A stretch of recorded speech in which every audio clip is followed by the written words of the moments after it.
This is Chaos Theory and Cosmic Chisme, where we put the chaos into theory and spill the tea about the connections between us, nature, and everything in between. So join us in unraveling the cosmic secrets and coincidences we just couldn't ignore.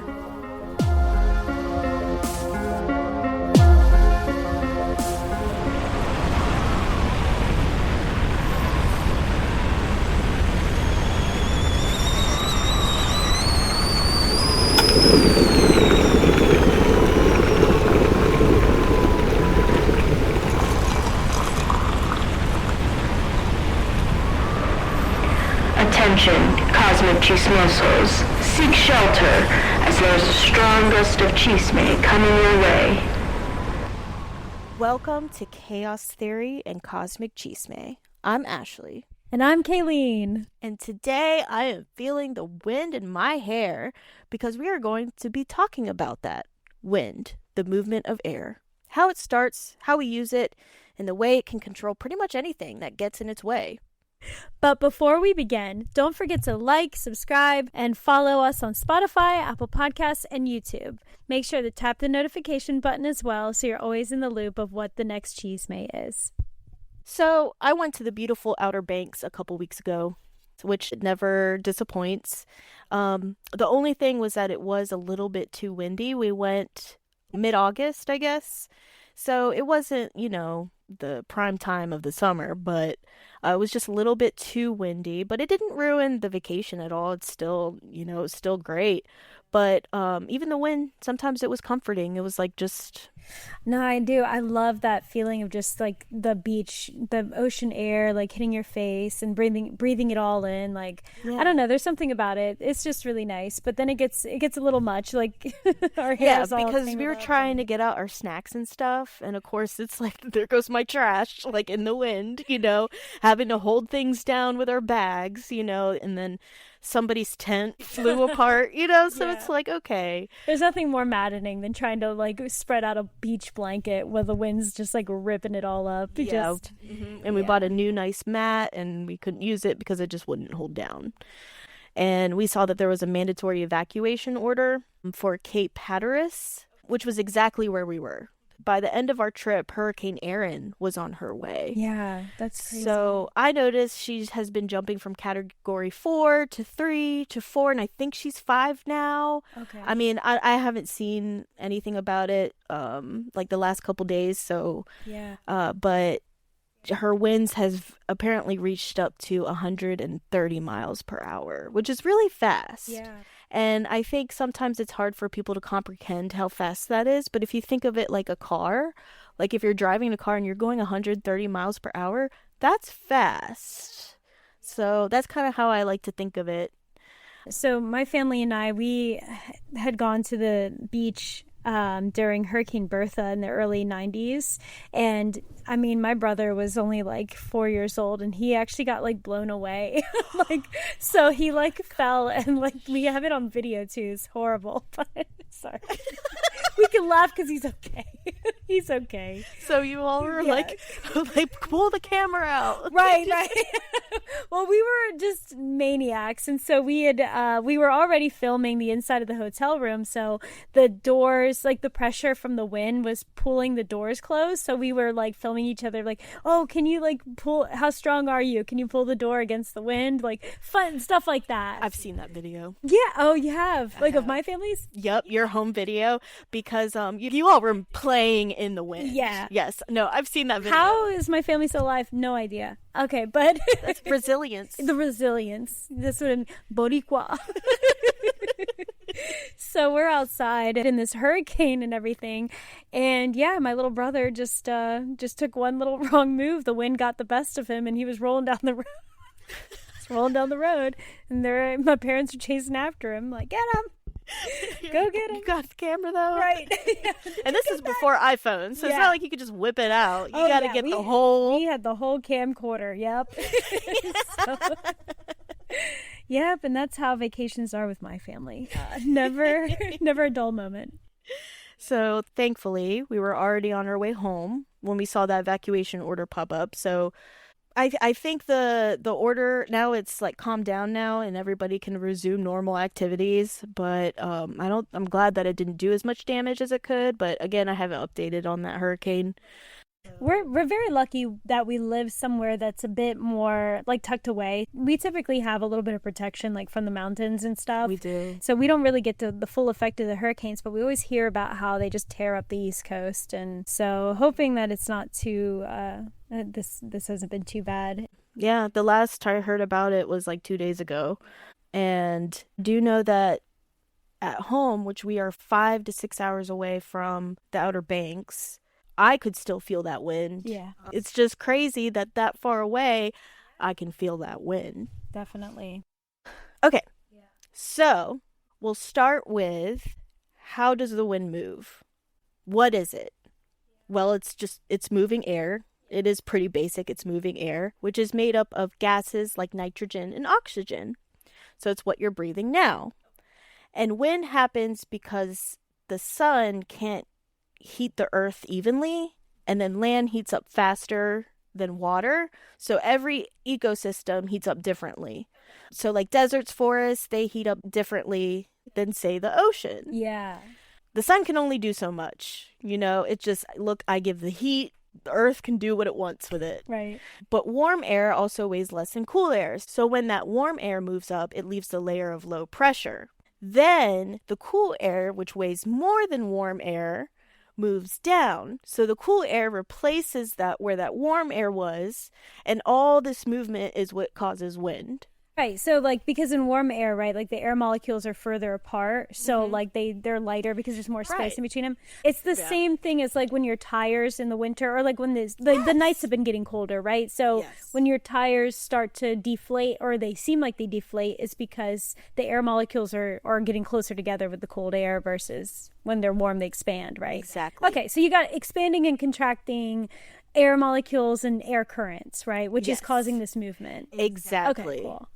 And then there's the speed and direction. And so that's affected by air pressure too, and the rotation of the earth, because the earth's spinning, and even the terrain, Right. and it adds even more chaos Ooh, to the theory. hell yeah. And because of this, there's different types of winds too. So like trade winds. Trade Which are winds. Are we trade going back winds. to Magellan? What's going on? That's right. So it is air that moves towards the equator. They're warm and they blow steady. And these are the winds that helped the Polynesians and Magellan Oh, that's so to interesting. move around the earth. Wow. So okay, so they Yeah. weren't just looking at the sky; they were also literally just like, How I want to see it is that, oh, there's the interstate. Let's merge. oh, I can't imagine being that in tune with the wind. You're like, Yeah.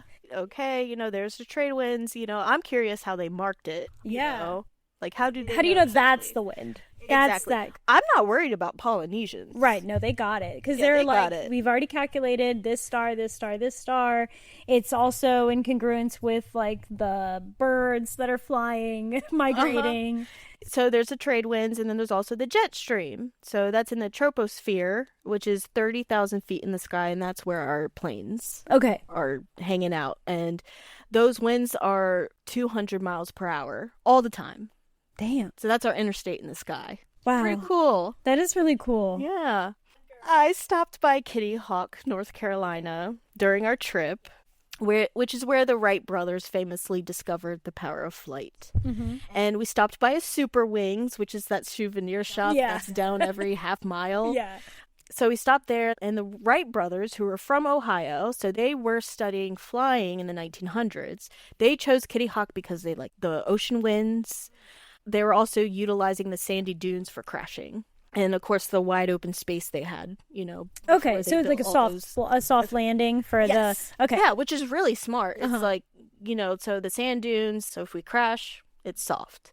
So they discovered that in order to fly in the wind, you don't fight it. You work with it and understand it. And one of Wilbur's most famous quotes was, "The desire to fly is an idea handed down to us by our ancestors, inspired by the flight of birds, the infinite highway of the air." I was in school in Baltimore and I had to do a project on Leonardo da Vinci. And so I literally went to DC because they had Leonardo da Vinci's like his actual notebook Oh, wow. visiting the Air and Space Museum, right? Okay. Yeah. So I was like, perfect. I want to go see that. Yeah. That's Leonardo da Vinci's work right in front of me. That's you know? really cool. Yep. So went there, and of course you're not allowed to take pictures of the thing, which I understood. But it was just really cool to see sketches of his like helicopters, and so the Wright brothers, they weren't the first, you know, to test all these things. Leonardo da Vinci, he has that Accreditation. exactly. Okay. So we figured that out, and so how do we use it? So we certainly use it for getting places, for energy, and even warfare. And the Japanese, during World War II, they used the wind against the US. So they launched these fire balloons across the Pacific and threw them into the jet stream that I just spoke about. Yeah. Yep. And The 200-mile-per-hour highway, right? Of the sky? Cool. We're They just just were launching a fire balloon into it? Okay. it's like Disney's Tangled when they got like the lanterns and they just Oh. that's probably what they did, fire balloons. Yeah. And I guess somehow they're just like, okay, so it's going to go to the US. And which makes sense if you Sure. look at the earth, you Right. know. And these balloons had bombs in them, That's so crazy. which were supposed to explode and then start wildfires in the US. So they landed in Oregon and 6 people died from them. So did it create a wildfire then? And that's It what didn't. It kind of failed a little bit, but it did kill 6 people. And what year was this, roughly? This is like 1940s. I wonder if the natives were still managing the land back then. Probably. I don't know. I'm going to look into it. But this gives me something to think about. There you Okay, go. good. Yay. Yeah. And so that is the only recorded World War II fatalities that happened in the In the US US? during World War II. That was the only like on the land. I literally have never heard of this. This is Me either. so interesting. Okay. Yeah. So a more ancient example are the Mongols when they tried to invade Japan. And this was like in the late 1200s. And when the Mongol Empire attempted to invade Japan, Mm-hmm. the Mongols are right about to attack. This huge typhoon comes in and destroys the entire fleet, and hundreds and thousands of Mongolian soldiers died from it. Whoa. And Japan called these storms kamikaze, Whoa. which means divine wind. Interesting. Okay. Mhm. And so they believe that the storm was sent by the gods to protect them, because I guess the timing, Mm-hmm. you know, it's like you're seeing the Mongolian Empire coming up and all of a sudden, boom. Yeah. But that kind of ties in with that whole smart waters kind of conversation we had like in that episode, and how, I mean, the connection to the ocean that like the Japanese have, and so like maybe that whole like weather system of, I don't know, because well the Japanese culture does have a lot of emphasis on the elements, right? Like earth, air, fire, and water. So the Japanese, they believe that the typhoon was sent by the gods to protect them. That's really interesting and cool. Yep. And I want to talk about wind energy because that's pretty important. And I've driven through Kansas a couple times, and people say it's boring, it's just flat land. I don't think so.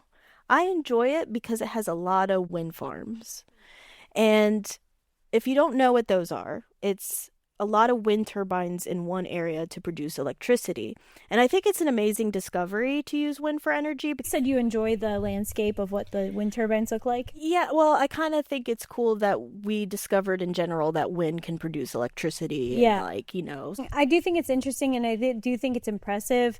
It is a controversial resource, though, for power from what I've heard, and especially like recently in the last election, like Republicans were kind of going against using it. They're like, it's ugly, it's disrupting the land up there, this and that. So I don't know, maybe it's like just the fact that we need to design what the turbines are like, because these giant propellers might be the issue, whereas like maybe we could come up with something like tubular dude, but like, you know, something that's like where the wind blows through it rather than like rotates it, you know. So it's probably just, we're also trying to come up with better ways to use it.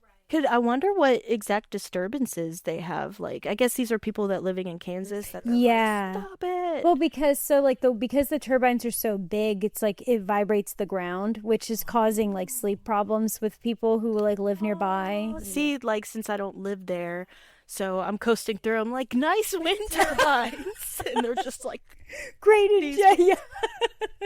invention, you guys. 0 issues.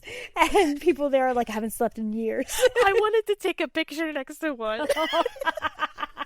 Because I'm just so ignorant like that. No. That's really funny. Right. No, that's interesting. I also heard that they kill a lot of birds. I believe that. Yeah, I can't imagine. But it's weird. I don't ever feel like are they fast? Like the way that they spin? Not really. Yeah. I mean, maybe it looks slow from looking at it, but maybe really it's like fast. Okay.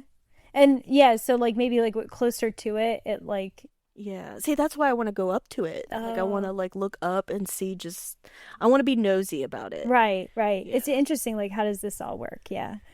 I did want to say, so the first recorded wind turbine was in Greece around like 50 BC, and then they became super popular in Europe.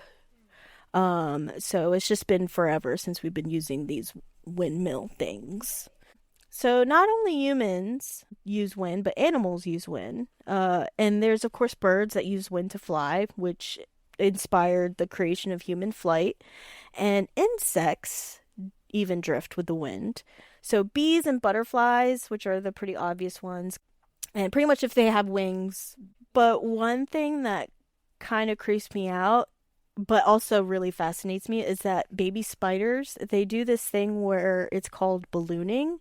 They'll release these silk threads to catch the wind, and then the wind will catch it and then blow them somewhere else. They're like paratroopers. And they're just like hanging on to there, and they're like, take me somewhere. Oh my gosh. So what I'm curious about is, like, how do you know where to navigate? Yeah. You know, do they have their trade winds? I do have one example of one time. There was a time in Australia, sometime in 2015, so not too long ago. Right.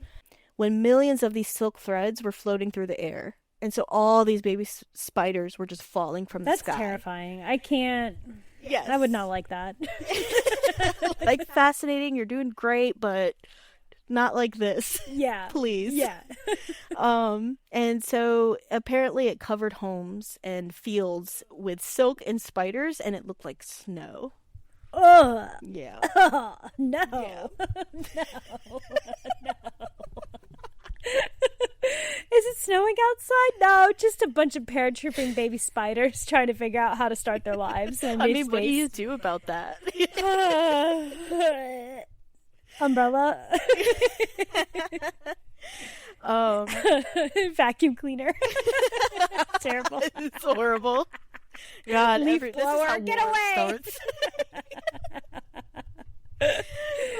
So, and plants. Mm-hmm. So everybody knows that seeds are spread by the wind. And Kayleen, you spoke in the last episode about plants and that wind helps with pollination. Right. The other paratroopers of the natural world, the dandelions.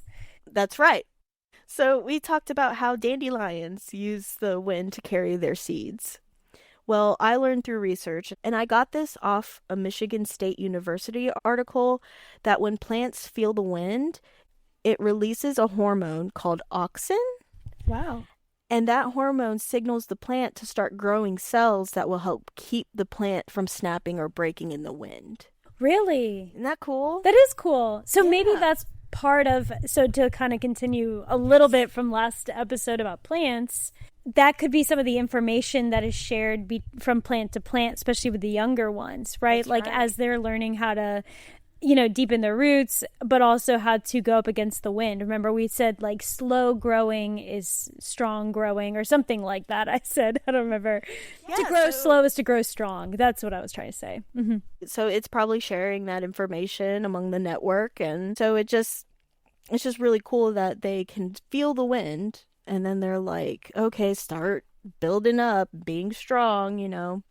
So wind is extremely useful in every type of living species. But at the beginning of this episode, I spoke about Hurricane Aaron. And wind, of course, is a huge factor of thunderstorms and inclement weather. But I think what we forget about hurricanes and stuff is that wind creates it. Like, wind is the starting point. And it starts with this warm air rising, cool air rushing in. Hurricane Katrina, Hurricane Maria, all of those is just warm and cooler air moving around, and it's spinning and spinning, and then the rotation of the earth comes in, and so wind goes this way, some wind goes that way, and then the water starts to be like, oh, let's go. Like in the ocean, they're like, oh, I'll go I heard too. there's a party.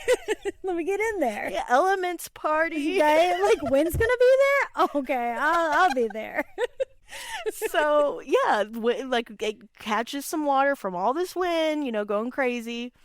And then it rises up, the water, and things start spiraling, and then the eye is created because the water's like moving out. So this whole spiral thing starts creating. The rotation of all the currents and stuff. Yeah, that too. Dang. Yeah, so there's just so many factors that is just like the perfect ingredient to create this horrible storm. So... And so we kind of talk about this like off mic sometimes or whatever, but so hurricanes in the east are the same as typhoons in the west. Yes, it's just, well, from what I've read, yeah, but typhoons, yeah, it's just another name for a hurricane. Okay. Yeah. And like I said in the beginning, the last couple days or so, earlier this week, we could still feel Hurricane Aaron from afar. But you know what scares the crap out of me are water spouts. Oh yeah. Do we know, have you ever like heard of the water spouts though, like really causing damage, or do they just... No, I've never heard of it. They're just kind of out there, and they're just water tornadoes that I guess they just have a lot of space. They're tornadoes for the ocean creatures. Like a dolphin gets caught up and they're like, oh shit. Yeah, so I've never heard anything like that. And sometimes it's not just one. There's like 4, just moving around. I don't like that. No. Because the wind can easily move water around, just like, creating hurricanes and stuff like that. So it also reminds me of the scene in Disney's The Little Mermaid where Ariel's at the bottom of the whirlpool. Okay, yeah. And that scares me all the time. Really? Yeah, just the water and it's spinning like a tornado. Right. I'm good. That's so funny. I never really think about that, but that's funny that you're like, oh, I don't mess with that spiral water spouts, none of that. Yeah, that's... No whirlpools for me. Interesting. But they're not all bad, I guess, because in Honduras, every year between May and June, when there are windstorms and stuff, fish will fall from the sky. Oh, wow. Because scientists think that water spouts happen, and then they just bring it up to the sky, and then the fish fall. Right. And they celebrate this, and it's called Festival de... You might need to help me. Peces? Jueve de Peces. Oh, Lluvia, Lluvia. which is the raining of fish, basically. Peces, which is Pisces, right? Like the fish. So, okay. Yep. So it's the Rain of Fish Festival, and they eat it. They eat the fish. They celebrate it because to them, it's like a gift, Yeah. And I can't blame them for that, regardless of whether it's the weather, water spouts. I think it's pretty cool. Like, oh, thanks for fishing for me, So, tornadoes, the water spout of land. The water spout of land is so funny to me. Okay, no, keep it. So tornadoes the water spout of land, which is still somewhat a mystery. Oh. And scientists don't know a lot about them Interesting. because it's hard to measure anything. It's hard to measure a storm like without being in total danger. Yeah, like that movie Twister. Did you ever watch that movie? I have. I don't remember a lot because I was a kid, but the only thing I do remember of that movie is The Shining. They were watching in the drive-in theater, That's and they were right. watching The Shining, and that scared me. I would love to rewatch that movie. Can I share a quick anecdote? Please. So I also used to like that scene is very iconic, I think, but I always thought of like, oh, that'd be so cool to go to a drive-in theater, just like that was always kind of like my side thought in that movie.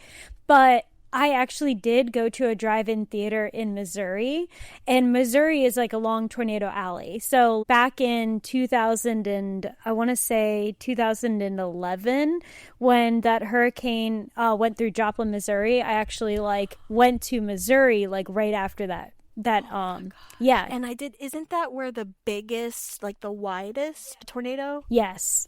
And so my mom decided that that's where she wanted to live for a while. So we drove all the way to Missouri in August when the tornado had hit in May. So it was only a few months removed. And there was still like FEMA tents and things were completely destroyed. It was terrifying to see that in real life, like the destruction. Because I remember seeing like a Taco Bell sign completely like just destroyed, where like the top part's like on the ground and like the building is like halfway gone, like just the destruction is unreal, right? So kind of going back to the drive-in theater thing, during that time too that I'd gone to Missouri, actually I think it was like a few years later, I'd gone to Missouri to visit my mom, and I got to go to the drive-in theater. But there's something about, because like we live, like we kind of I mentioned earlier, like we live near the mountains, but having that flat land and having those low-hanging skies and the way that the wind just kind of just zooms right across, like I don't know how to explain that, like that feeling of openness is so like unnerving, right?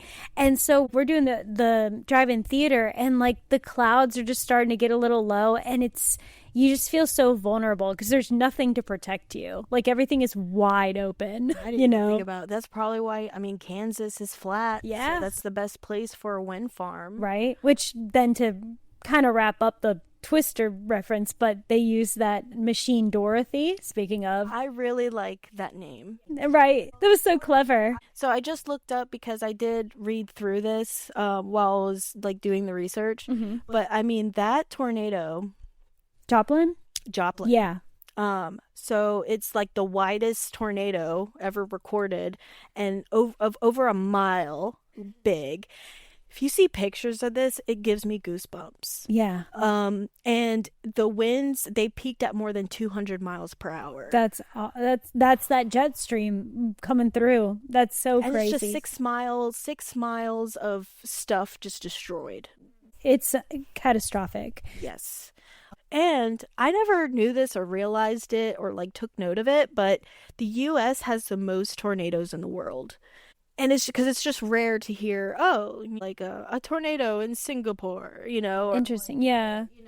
I just assume we didn't hear the news like about what's going on in other countries, but yeah, I didn't realize that we have the most. Yes. Is it because of our geography or?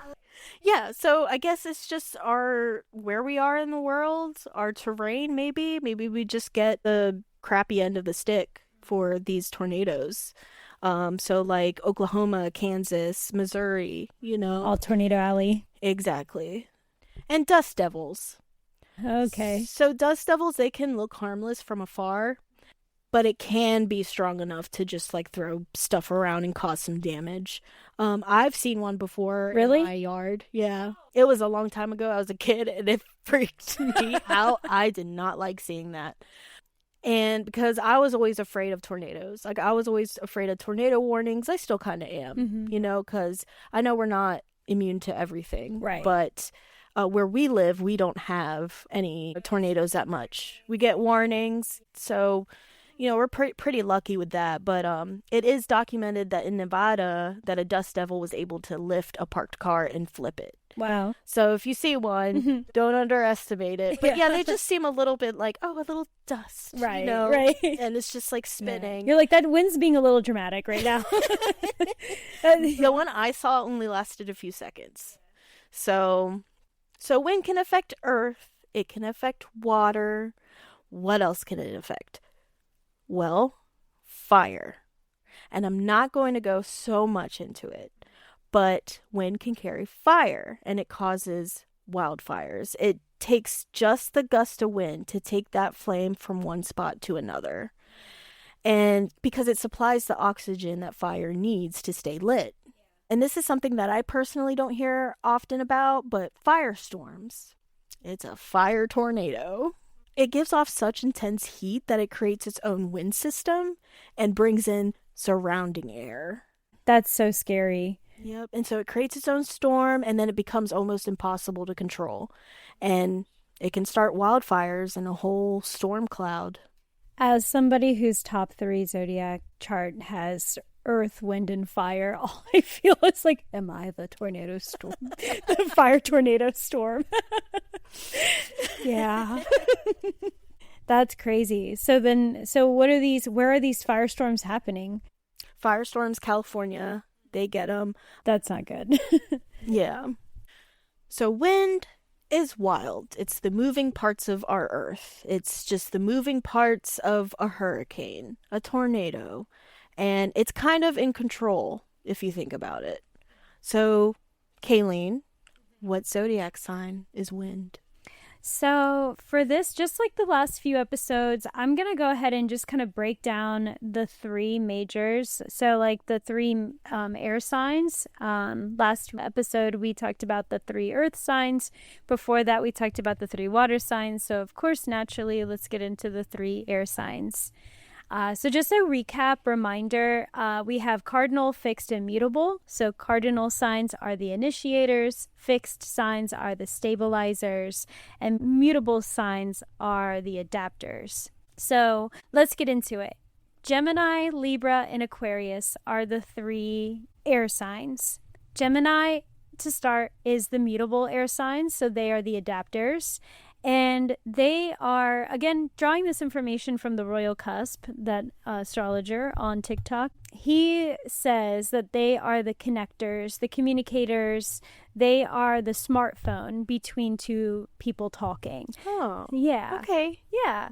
So I kind of think of that as like the wind that we talked about, like the gentle breeze of connecting the spiders that are paratroopers, like landing from one area to another area, or like the wind that blows the seedlings from one area to another and like pollinates and all that stuff. And Gemini, what are those dates again? Gemini is May 21st through June 20th. Okay. Yeah. I'm trying to think of all the people I know. Well, our friend Rajan is a Gemini. Oh, yeah. Shout out Rajan. Hope you're listening. Yes. Yeah. Shout out Rajan. Yep. And and then our friend's daughter as well. That's right. Okay.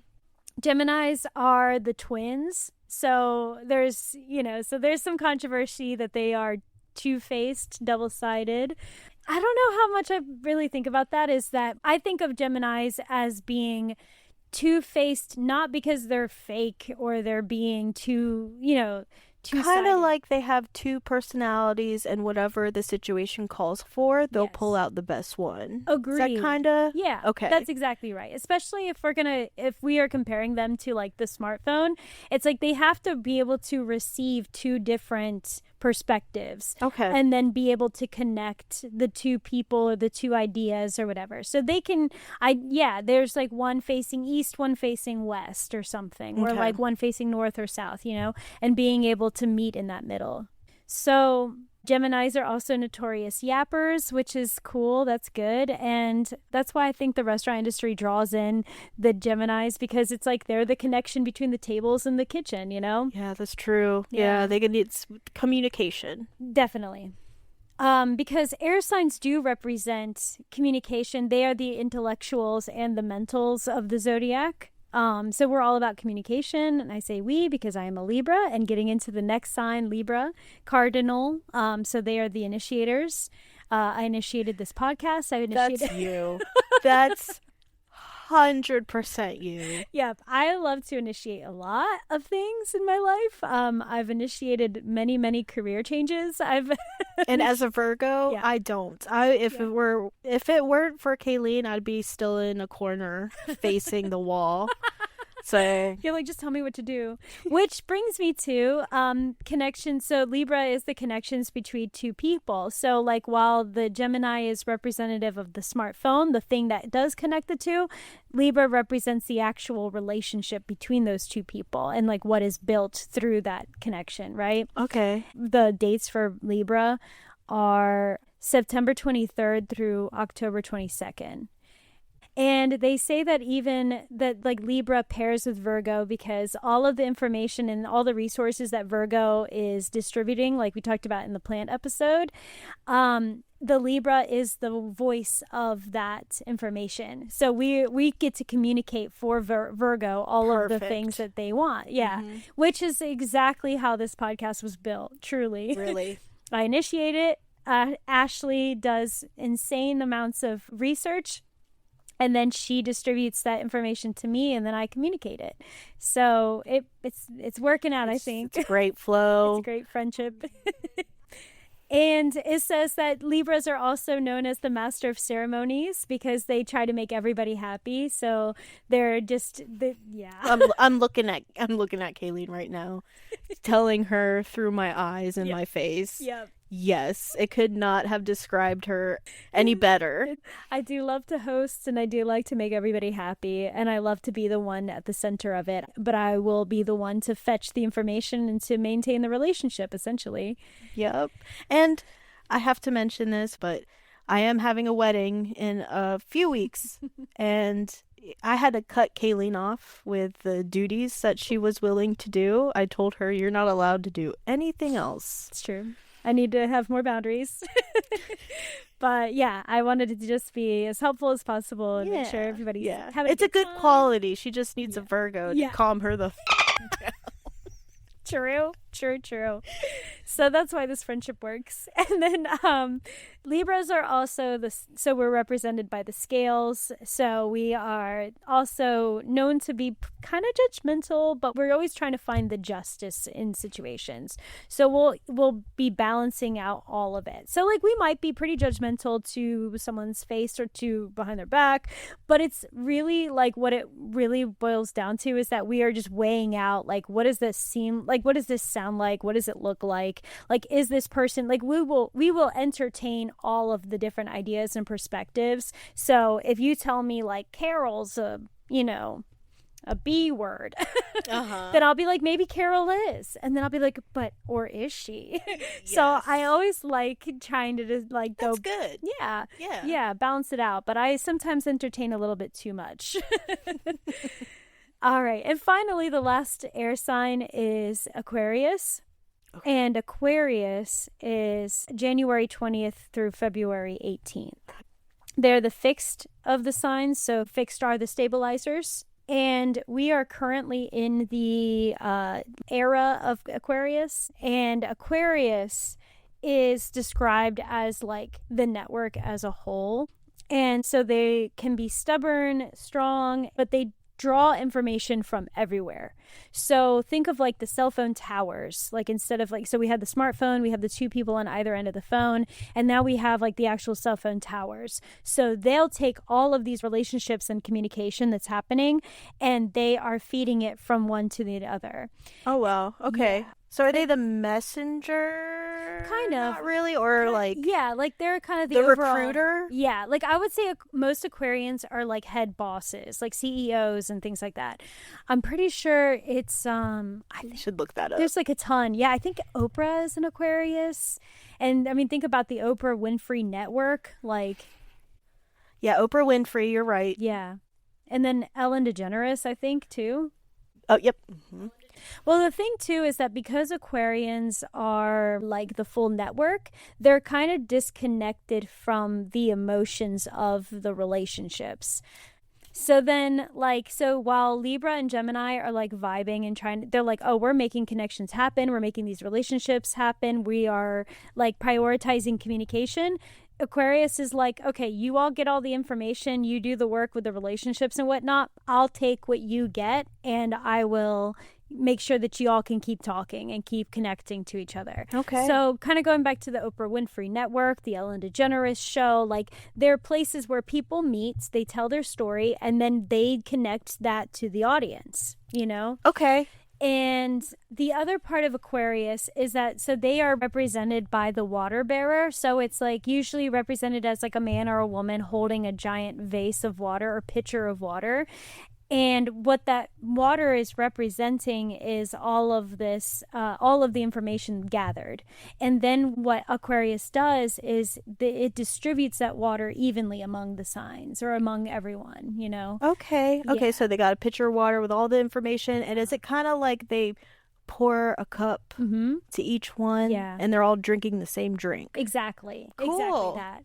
And that's what I think is interesting is that we are in the age of Aquarius right now. And think about how this is the age in which the most amount of information is being distributed. Like we have Facebook, Instagram, TikTok, like all of these different things that connect us now more than ever. We are connected, you know? Wow. Yeah. So Aquarians are the second oldest in the zodiac, but the thing is like they will pour the same amount of water into everybody's cup equally. So no matter what, like, so this is why this age is so, I think, like, can be so powerful, is because this might be the time that the things that we've been talking about, like the forest exchanging nutrients to the weakest and the strongest, the tallest and the shortest, the biggest and the smallest. It doesn't matter. Everybody's getting those resources, right? Right. So like that network is like an Aquarian style network. And I think that from a human standpoint, what we are all kind of looking for in this age, as all these big changes are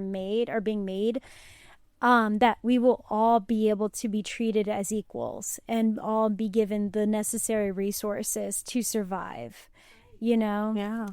So it's just going to be a weird time, you know, if we really think about it represented that way. Because like we are getting all the information, which is causing some chaos for sure. There's a lot of tension, I think, among people, and our information is, you know, can be like skewed and manipulated towards like our, you know, like what our interests are and what our desires are and what our thinking is like the algorithm and stuff. But I think it's important to have a variety of places to get your information, which I think is also sort of like the tone of Aquarius, is making sure that you have a strong network that reaches, you know, all different corners and perspectives of experiences and life and everything, and which is, you know, another reason why we started this podcast. Like we just kind of want to look at things at all angles, and, right. Yeah. you know, I mean, it's all trying to be fair and everything, that we want our information right. You know, we just don't want to do it willy-nilly. Yeah. You know? Yeah, and we're trying to find this truth, you know, like this whole experience of doing this research is like trying to find a certain level of like truth that we can connect it to and hold on to during a time of so much chaos and chaos theory and cosmic chisme. Yeah. Yeah, but during this time of so much information being like bounced around and people, you know, wanting to just like tackle all angles of things. Nice. Yeah. I like that. Yeah. So thank you all so much for tuning in, and keep a lookout for our next episode. We're going to be talking about wildfires. Listen in on Spotify, Apple Podcasts, and now YouTube. And just like the Gemini is the smartphone, Libra is the connection between two people, and the conversations traveling through the Aquarius network. Keep gossiping.